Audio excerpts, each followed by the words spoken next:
नंदलाल टमाटर लाल खुशियाँ मनावे, भिंडी के भाई नंदलाल टमाटर लाल खुशियाँ मनावे। मूली सासु रानी देवता मनावे, मूली सासु रानी देवता मनावे। बैगन नेग चुकावे टमाटर लाल खुशियाँ मनावे, बैगन नेग चुकावे टमाटर लाल खुशियाँ मनावे।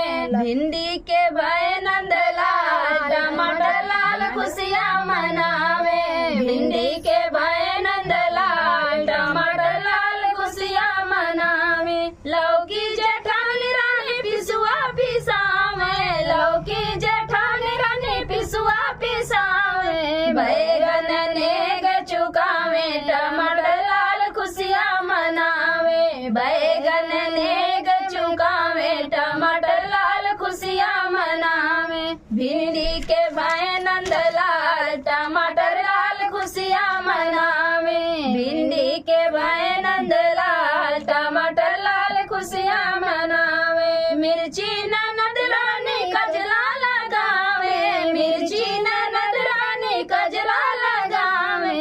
मिर्ची ननद रानी सौरी पोतावे, मिर्ची ननद रानी सौरी पोतावे।